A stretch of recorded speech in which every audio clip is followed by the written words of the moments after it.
Yeah, looking forward to getting back into NCHC play down the stretch here, the final games, 16 game schedule to close the second half of the season here, and had a really good week of practice here with a lot of guys back in our lineup here, and looking forward to going to Arizona State with our team.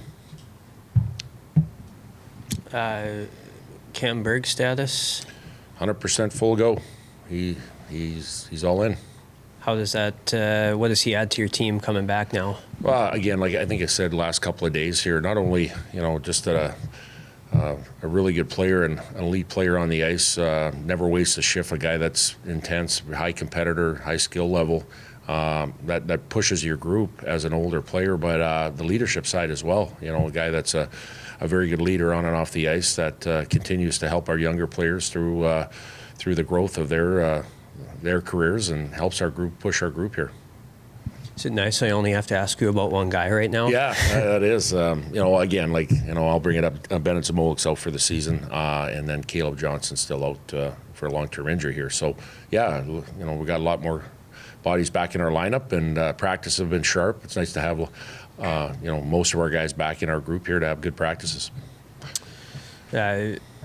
Have you talked to TJ about this weekend and how, it can be tough for a goalie we saw it with Driscoll and Ludwig having to go through it. How do you think TJ approaches this weekend? Yeah, I think it's one of those things where I did talk to him. And, first of all, let's start with TJ being a very mature, focused young man. Like, he's very thoughtful, very respectful, and he's always a step ahead in every regard. I don't believe it's going to affect him one way or the other. He as well as us is looking at it as another opponent on our schedule here that we have to play to our identity of North Dakota hockey, and getting caught up and going back home. That. Like Ludwig Hoff, at the end of the day, we went through that with him going back to Miami as well. Cam Berg playing against Omaha, especially with, teams within our conference, the games get intense, they get competitive, and they're worth a lot. And I don't feel that, it's affecting TJ at all, and he's going to handle it in the right way. And, same with Jake Livanovich going back home. It's a situation where he's got a lot of friends and family down there, and take it another step further, with the rest of our group here. We got family and friends that are going down from the players' standpoint.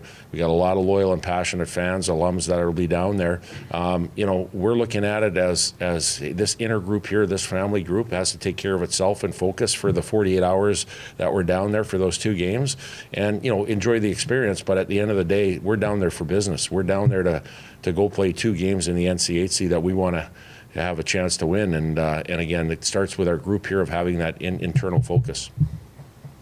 Is it going to be kind of cool to see guys like Colton St. Clair had won the national title here, and Mark Chorney and Kerry Eads, and a lot of guys who had won championships might be in the building this weekend? Yeah, for sure. And again, I know there's a lot of like Mark Chorney, he goes down there for the winter time, and Paul Chadwick and Gino Gasparini, and a lot of guys make that home for a few months of the year and stuff. And it's nice. It will be great to see them. But I think it's a situation where we talk a lot about the players that came before us, coaches and players that came before us here in North Dakota. So it will be great to have a handshake, say hello for a few minutes, but really dial into our group here and really focus on the job at hand.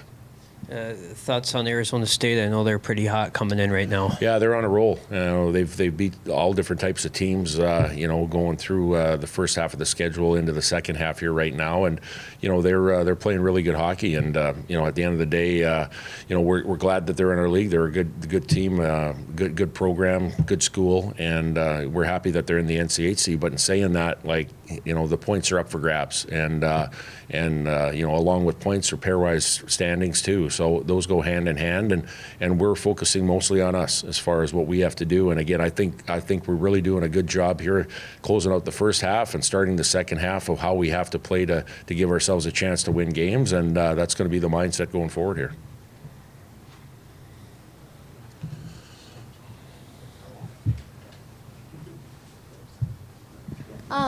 So, new conference opponent this week. Are you excited to have a new team to play? Yeah, absolutely. Yeah, for sure. When you think of where the NCHC came from over 10 years ago to where it is now, it's climbed to a high level as far as, college hockey, the NCHC, and to have a program like, ASU come in, they patiently waited. They waited a while, playing independent schedules to get into our league, and finally they're here. And we feel with a 9-team league now, with each and every member is very strong, it's going to create more rivalries. And this one will probably get going pretty quick here too, going forward here. So again, happy that they're in our league, and again, we got to make sure that we play the way we have to have a chance to have success here. Bit of a longer trip for you guys as well, going all the way to Arizona for a conference opponent. What do you guys have to do, especially after the break here, to get your legs under you, get a quick start in Tempe? Well, I think we always talk about the practices, as far as having good, sharp practices, and we have.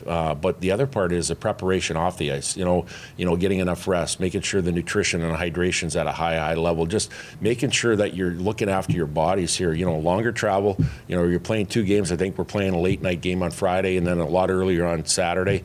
The quick turnaround becomes a factor as well. So to me, I think it's, that's the beauty of our team. I think we have a lot of depth. We have 4 lines we can roll out there, and 6-7 defensemen we can do that as well. And I think that's the big thing, is managing our bodies, but then in the games, managing our bench as well. Does it help as well that you're facing an elite team, somebody that's towards the top of the NCHC right now in Arizona State, right out of the gate here? Yeah, absolutely. But we are as well. We're an elite team too. We're at the top of the standings too. So I think it makes out to be 2 very good teams playing against each other. That, at the end of the day, we haven't played them for a couple of years, 2-3 years here. But at the end of the day, 2 very good teams that are going to be playing this weekend with a lot of people in that building. You mentioned the pairwise. Obviously, the next 10 opponents are all higher than you in the pairwise. How important is this stretch in the sense of getting your team to where they want to be? Yeah, and you know what?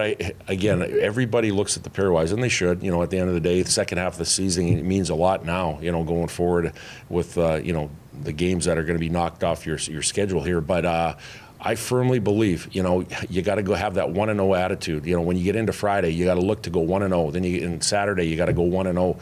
Like, I think if you look into pairwise and you go, what if we go this? What if we do this? That's not for us. Our focus is 1-0, meaning that going into Friday, we want to be 1-0 coming out of that game. Going into Saturday, another 1-0 opportunity. So that takes care of itself, the pairwise, if you have that short-term focus.